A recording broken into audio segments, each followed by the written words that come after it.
നമസ്കാരം. ഇന്നലെയായിരുന്നു വനിതാ ദിനം, മാർച്ച് 8. ആ വനിതാ ദിനത്തിൽ ഒരു വീഡിയോ എൻ്റെ ശ്രദ്ധയിൽപ്പെട്ടു. അപ്പോൾ അതൊരു വീഡിയോ ആയിട്ട് ചെയ്യണം എന്ന് തന്നെയാണ്. തൊടുപുഴയിലെ മഹാറാണി വെഡ്ഡിംഗ് കളക്ഷൻ. വനിതകളെ ആദരിക്കുക, പല സ്ഥലങ്ങളിലും പല പ്രവൃത്തിയും നടന്നിട്ടുണ്ടാകും. പക്ഷേ ഈ തൊടുപുഴയിലെ മഹാറാണി വെഡ്ഡിംഗ് കളക്ഷൻ എന്ന് പറഞ്ഞ സ്ഥാപനം, അതിൻ്റെ ഉടമ റിയാസ് നിരവധി നല്ല പ്രവൃത്തികൾ ചെയ്തിട്ടുണ്ട്. എനിക്കറിയാം, എൻ്റെ നാട്ടുകാരനും കൂടെയാണ്. അതുകൊണ്ടല്ല ഈ വീഡിയോ ചെയ്യുന്നത്, അതും കൂടെ പറയാം. പക്ഷേ നല്ല പ്രവൃത്തി രാവിലെ കണ്ടു കഴിഞ്ഞപ്പോൾ മനസ്സിനൊത്തിരി കുളിർമയേകി, കണ്ണിൽ ചെറിയ കണ്ണുനീരും വന്നു.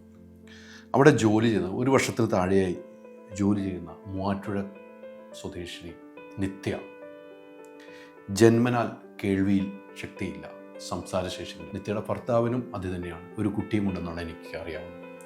പക്ഷേ ആ സ്ഥാപനത്തിലെ കാണാൻ സൗന്ദര്യമുള്ള, എപ്പോഴും പുഞ്ചിരിയോടുകൂടി എല്ലാവരെയും സ്വീകരിക്കുന്ന ആ നിത്യയ്ക്ക് കേൾവി ശക്തിയില്ല എന്ന് പറയുമ്പോൾ നമ്മൾ വിശ്വസിക്കാൻ കഴിയില്ല. അങ്ങനെ ആ കുട്ടിക്ക് കേൾവി ശക്തി ഇല്ലാത്തതും സംസാരശേഷിയും ഇല്ലാത്തതുമായ നിത്യയുടെ വിഷമം കൃത്യമായി അവിടുത്തെ സ്റ്റാഫുകൾ അറിയുന്നു.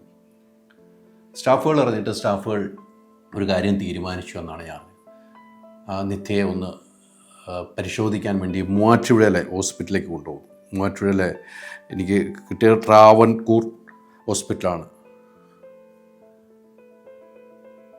അവിടെ കൊണ്ടുപോയി ചികിത്സ കഴിഞ്ഞപ്പോൾ ആ കുട്ടിക്ക് കേൾവി ശക്തിക്കുള്ള ഹിയർ ബോക്സ് വെക്കാം എന്നൊരു തീരുമാനത്തിലിരുന്നു. പക്ഷേ അങ്ങനെ കുട്ടികളെല്ലാവരും കൂടെ, അവിടെയുള്ള സ്റ്റാഫുകളെല്ലാം കൂടെ പിരിവെടുത്ത് അങ്ങനെ ചെയ്യാമെന്നുള്ള ഒരു തീരുമാനത്തിലെത്തപ്പോഴാണ് ഇത് MD അറിയുകയും പിന്നീട് അദ്ദേഹം തന്നെ നേരിട്ട് അത് ഇടപെടുകയും ചെയ്തു.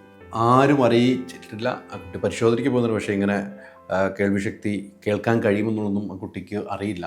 പക്ഷേ അതിനുശേഷം ആ കുട്ടിയുടെ മുഖത്ത് വീണൊരു പുഞ്ചിരിയുണ്ട്. റിയാസ് അത് കൈമാറുന്നു, ചെവിയിൽ വയ്ക്കുന്നു. റിയാസ് ചോദിക്കുമ്പോൾ അത് മനസ്സിലാവുന്നു, അത് സംസാരിക്കാൻ ശ്രമിക്കുന്നു. മനസ്സലിഞ്ഞു പോയൊരു കാഴ്ചയാണ്.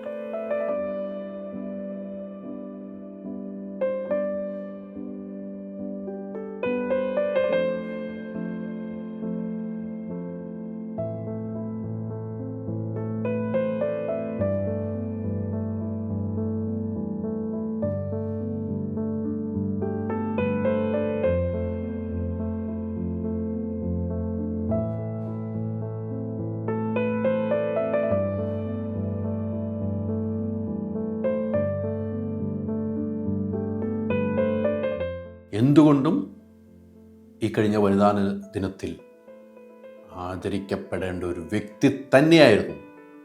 ഈ നല്ല പ്രവൃത്തിയൊക്കെ ആയിരിക്കും റിയാസെ താങ്കളെ ഇവിടം വരെ എത്തിച്ചത്. കാരണം താങ്കളൊരു വരവൊക്കെ എനിക്കും അറിയാം, അല്ലേ? എവിടെ നിന്നാണ് തുടങ്ങിയതെന്നും ഇപ്പോൾ എവിടെ നിൽക്കുന്നു. താങ്കളെല്ലാ നല്ല പ്രവൃത്തിയും ചെയ്യുന്നുണ്ട്. ഇത് വലിയൊരു പ്രചോദനമായിരുന്നു അവിടെയുള്ള സ്റ്റാഫുകളെ കണ്ണ് നിറയുന്നത് കണ്ടില്ല. കുട്ടിക്ക് അത് കൊടുക്കുമ്പോൾ, ആ കുട്ടിയെ ആദരിക്കുമ്പോൾ നമുക്ക് പറയുമ്പോൾ തന്നെ നമ്മുടെ കണ്ണ് നനയുന്നുണ്ട്. ഇത്ര നല്ല പ്രവർത്തികൾ ചെയ്യണം. ഇത്ര നല്ല പ്രവർത്തികൾ ചെയ്യുമ്പോൾ അത് പ്രേക്ഷകരുടെ മുമ്പിലേക്ക് എത്തിക്കുകയും ചെയ്യണം. അവരുടെ ഒരു അവരുടെ തന്നെ ഒരു ഇൻസ്റ്റയിൽ കണ്ടതാണ് ഞാൻ. അത് കണ്ടു കഴിഞ്ഞപ്പോൾ ഇതെനിക്ക് ചെയ്യണമെന്ന് തോന്നി. പക്ഷേ നിത്യ അടുത്ത ദിവസം ഹോസ്പിറ്റലിലേക്ക് വീണ്ടും കൊണ്ടുപോയി കാര്യങ്ങൾ പരിശോധിക്കുന്നുണ്ട്. പക്ഷേ ആ നിത്യയുടെ മുഖത്ത് വീണ ആ ഒരു ചിരിയുണ്ടല്ലോ, ആ സന്തോഷമുണ്ടല്ലോ, അതാണ് അവിടെയുള്ള എല്ലാവരെയും കണ്ണ് ഈർണണിയിച്ചത് എന്ന കാര്യത്തിൽ യാതൊരു സംശയമില്ല. റിയാസ്, താങ്കൾ ഇങ്ങനത്തെ പ്രവർത്തികൾ ചെയ്യണം. ഇങ്ങനത്തെ പ്രവർത്തികൾ ചെയ്യുമ്പോൾ നല്ലത് മാത്രമല്ല. ഈ പുണ്യമാസത്തിൽ, റംസാൻ്റെ പുണ്യമാസത്തിൽ താങ്കൾ ചെയ്ത വലിയ പുണ്യമാണ്.